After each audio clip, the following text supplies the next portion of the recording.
What's up, everybody? Welcome back to another deck profile here on TCG University for the card game UniVersus. My name's Tam, and today I'm going to be showing you my Zsolt deck that I played for the Retro Round 2 Campus Championship, excuse me. What is Retro? Great question. So Retro is a format that Jaskos wanted to host an online tournament for. And it takes every set from the original Red Horizon all the way up to current standard as legal playable sets, except for a small ban list, which we will link down in the description down below. And we here at TCG University want to arm the good people with as much knowledge about the format as possible, about what you could play or what you could be playing against. And so we have decided to have our campus championships all be retro up until the event happens. It's a good, fun time, and I'm thoroughly enjoying the format. So with that said, let's go ahead and jump into this Zsolt deck and see what choices I made. All right, so I didn't say it at the very top of the video, but I will say, because this is an online tournament, you have access to every single card in the entire game. But we're still playing paper UniVersus here at the dorms, and so we are going to have some proxies in it. But the cards are going to be up on the screens so that you can see all the effects and know exactly what to look for as you are deck building yourself. So Zsolt. Man, Zsolt is a cool deck. I don't think this deck is highly competitive, but the tools, this classic Chaos Zsolt deck that abuses Shell of a Proud Man exists inside of Retro because there are more cards that get to double down on that ability. And that is all we're trying to do. How many multiple copies can I play and stick you with this death by 1,000 cuts? But they're more like 1,000 stabs because we're taking this 1 damage reversal and we're burning you for 2, maybe 3, maybe 4, maybe 5 extra damage, depending on what I can get out there. And your card pool, you can play so many multiples and so many unique attacks pushing in because of how Zolt's static works of just playing multiples for free, that it feels really, really good whenever you get your engine running. So with that said, let's go ahead and jump into the profile. So the first attack that we're playing is for Shoki. This card does not feel like a multiple, and Zsolt gets to really abuse this because you just multiple 2 off the top of your deck and then instantly discard the 2 for +3/+3 for each multiple. So there's 2 here. So it gets +6/+6, and then it has its own burn up effect if it's not blocked. What a strong opening turn 1 play. I don't need to build foundations, or maybe this is the third card that I play, 4th card if I'm willing to commit Zsolt, who is playable while committed. It's a static. And it does smack you for an attempted 9 damage, right? No, that's 10 damage. Wowzers. That's a 4th of your life. Up next, getting into the real multiple attacks, we've got 4 Blaze of Fervor. This card feels really good to play as a second multiple that we've played because it has multiple 3. I can build a face down, either one that I have or a multiple that's already resolved, and just get +1 damage, or excuse me, +5 damage, and I've built a free foundation, as well as my next check to play a multiple gets +1. So basically, for 1 attack, it doesn't count itself towards progressive. Does not have a block though, and you're going to see plenty of those. Speaking of non-blocks, we're playing 4 Search Snake, our first retro card. This card has multiple 2. If it deals damage, it'll go to my momentum face up, and it has a form that says discard a card, add it back up to your hand. 9 times out of 10, that ability is not going to work, but what I was looking for when building the deck was I wanted to see just how many multiple copies I can get in my card pool. So multiple 1s, that's nothing. I want multiple 2 at least inside of my deck. And so Search Snake was a great target. Also, really good zone over aggression with, I now have 2 low attacks. Breaking that combo, we've got 4 Westwind combo. This card is my asset hate. It has multiple 2, and it says if it or any of my multiples deal damage, destroy my opponent's assets. Just really, really good, unique. There was at one point where I had 3 of these in my hand, and my opponent had 3 assets out. I got to destroy all 3 of them because there's no way they can deal with 9 damage or 9 unique attacks that destroy assets. And then my last attack that we're playing, the big proxy in the deck, is Murakumo. This card has multiple 4, and one of the main reasons that I wanted to play under this symbol. And it has a really, really strong ability that says, after you play this, add an attack from my discard pile to my momentum. One of the easy ways that people feel safe beating Zsolt is they block the original attack, because the original attack is the only one that has any real big stats. Like Westwind combo is 5 damage, but the other 2 are just, they're just 2 damage. So I can let the 2 damage in. That I don't mind that. But I need to make sure I don't take this 5. And so since they full block all of your main combos, it's really hard to grab momentum. And the best and easiest defense card that we have under Chaos requires 1 momentum. And so this card not only is hyper aggressive when we're allowed to play it, but it also saves our bacon defense wise. And we'll get to that in just a second. Under the actions, we're playing 4 Ancestral Quiver. This card is amazing inside of Zsolt because of the forms that it has. The first form that I want to talk about is until the end of this turn, your opponent has to lose a vitality as an additional cost to play a card. Any card that enters the card pool and they make a check for, before they make the check, they burn 1 vitality. And so that means on any of these cards' multiples, if they play a multiple, if they try to block a multiple, they're going to burn 1. So either way, they're going to, taking a vitality. If they half block because I'm forcing to maybe if so it just means that they don't block. That's what that basically means. And it just like once they're in the danger zone, once I've cut them down to like 10 vitality, this is now really scary because I can easily in 2 maybe 3 attacks throw 15 attacks at them, and they have to start blocking them. Not to mention, one of the best deadlock answers that I have inside of the deck is with Ancestral Quiver. Form discard momentum. All of my attacks gain stun too, and that includes the multiples. And so with this Murakumo out, this is stun 10 on this card all by itself. Pretty strong. Up next, onto the assets, we're playing double maius and aeus. This card just lets me splice cool multiples onto other cards. I can splice on a Murakumo and give any of these attacks multiple 4.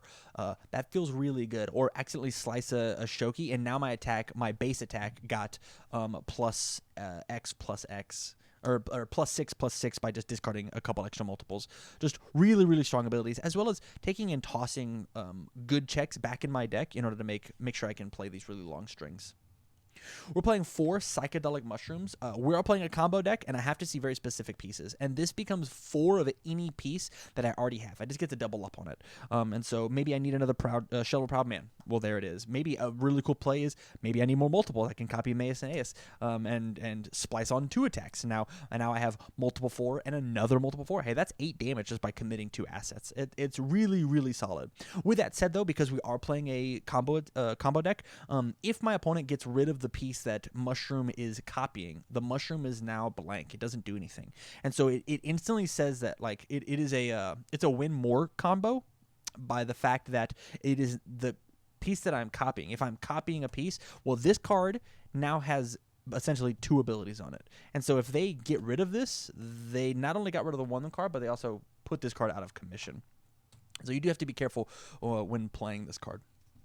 Up next, we've got the main aggressive foundations. We've got 4 Shell of a Proud Man. Man, this is classic Zsolt, classic Chaos Zsolt when it comes to standard. Response commit, any foundation that I want. After my attack is not blocked, my opponent loses 2 vitality. Since I'm playing cards with like multiple 2, multiple 3, and I get to play them so quickly, sometimes multiple 4 for Murakumo, it's really easy for my opponent not to be able to block all of my multiples. And this just says instead of my multiples doing a measly 1 damage, now I commit any foundation I want, and now it's doing 3 damage. On my next multiple, if I can figure out a way to ready a card, I'll commit it again, and there's another 3 damage. Just having this card by itself turns Zolt's death by 1,000 cuts into more of death by 1,000 stabs, as I said before. And the reason that we locked into this symbol 100% as Chaos is for unlimited time. This is just the baby version of Shell of a Proud Man. This says if my attack deals 3 or less damage, which all of my multiples are 1 damage, I get to respond commit any foundation, just same verbiage as Shell of a Proud Man, and I burn them for an additional 1 vitality. So with both of these out, and if I'm able to use both of them, let's say I only have these 2, all of my multiples are going to be doing 4 damage as opposed to the standard 1 they get to do. Now, every single multiple is actually a threat, and when I multiple 4, when I multiple 3 something, that's like 12 to 15 extra damage that I can be pushing off, and that's only if I have 1 of each of these. And the way that we make the most out of our limited times is we're playing 4 Tijuana groceries. It is a unique, it does not have a block, but it is so important inside of this deck in order to combo out and make the most out of it. It says remove 2 foundations from a discard pile, ready it back up. And so with limited time and Shell of a Proud Man, I commit it for the burn effect, and then on the next multiple, I put it back where it was, and then I swing. They don't block again. Yeah, I'll burn you for another one, and then I bring it back. Incredibly important card, which is why we play it's a 3/5 non-block, and we play 4 of it. We have to see that card. So onto the flow cards, we're playing 4 Utterly Unlucky. Response, destroy a foundation before you're in phase. Take any cool card from your hand and put it in your staging area. It's got to be non-unique, so you can't use Tijuana groceries. The best card to choose is Shell of a Proud Man. When I was playing this deck in standard, one of the big things that my opponent did was just like they always would target my Shell of a Proud Man. They would make sure that I just didn't get to play that because this deck telegraphs a little bit of what it wants to do. I'll put Shell of a Proud Man into my staging area this turn. Next, you better kill me, or else next turn, since this thing's live, I'm gonna murder you with all my multiples. Oh well, I'll flip that with Hunt for Spiders and Dragons. I'll flip it with Pile Driver. I'll make you flip it with some other ability. Like it feels really, really bad getting this flip or destroyed or whatever. And Utterly Unlucky actually lets me protect it for 1/2 of a turn. So I have this card in my hand. It's a really solid 2 mid block. You don't kill me because I'm totally down to just go down to 1 vitality, and then I'll destroy the Utterly Unlucky, and I'll just build the shell. All right, now my engine's ready to go. I'm ready to kick it, and it was all because I played a little patiently. Up next, in the same thought, we've got 4 Honky Tonk Woman. This card is fantastic. It does the same thing as Utterly Unlucky, but instead of getting it from our hand, we're actually going to be getting it from the top of our deck. We're making a ton of checks as we play cards, and multiples move and so on and so forth. And the best target that we have with Honky Tonk Woman is actually Tijuana Groceries. As we build in our Tijuana Groceries, and then we instantly can ready it back up if we need to block. It just feels really, really solid to build that particular combo piece in. And this card doesn't say non-unique, and this one does. Up next, we are playing 3 new experiences. Basically, all this says is if one of my multiples hits, I get to commit it and then draw an extra card. Try and dig a little deeper in order to try and find defense, or even better, find more attacks. We're playing 4 Designed for Combat. This card just says flip, get rid of a bad card, hopefully draw into a new one. It is fine. It's not amazing. It easily could be cut. It was just in here, honestly, because it's a really good spam that has some sort of proactive ability. In the same vein, we've got 4 Over the Top. I want to build out on turn 1 as most as I can, and I've got really good cards, especially with like Face Down Design and Over the Top, that I do not mind committing for +2 damage or +1 damage off the burns for my multiples. And so I don't feel bad committing these cards. I'd feel really bad if I had a whole staging area and I was even tempted by the fact of like, oh man, I really want to use the ability on this card, but I'm not killing them. Nah, I'm gonna build out, and I'm just gonna kill you as quickly as I can. How vicious can I be? And the last card we're playing in the deck is 4 Sweet Nothings. This is the only defensive card in the entire deck. Enhance Destroy, discard a momentum. Once we said, like I said, Murakumo's ability.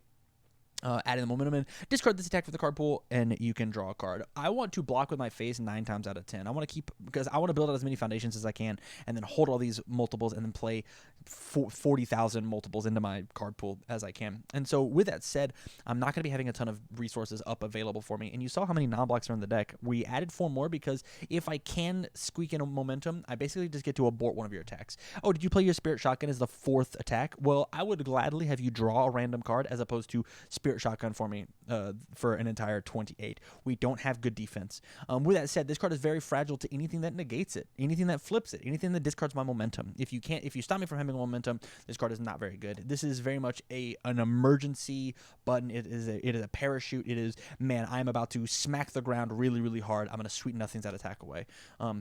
And the gain 3 vitality is 9 times out of 10. It's not that big a deal because, I mean, I look at how many attacks just randomly have multiple 2, multiple 3. It's gain 3 is not that big of a cost when it comes to smacking them. All it takes is 1 non-block and a Shell of a Proud Man. Oh, we did it. We canceled their missile launcher, Nutcracker, Shotgun, Nu Xiang style. Like, it's just super, super relevant card. And there you have it. There's Zsolt Under Chaos. What a fun deck to play. This deck's been one of my favorite fun decks to just pick up and see what crazy big combo I can make string together inside of Standard. And now that it's got really awesome tools inside of Retro, I'm excited to see what the community can do with it. So if you like this, make sure you check out the other profiles here on the channel for the Retro matchups that we've done, as well as all the matches that we've played, so you get yourself educated for whenever Jasco does host this big online event. And if you want to talk to me about this really awesome Zsolt deck, please go out to patreon.com/TCGUniversity, or if you got your own Zsolt deck, hit me out there, get access to the Discord, and talk to me or anybody else in the TCGU student body or faculty about this really cool Zsolt deck. So from all of us here at TCGU, thank you very much for watching the video, and stay learned.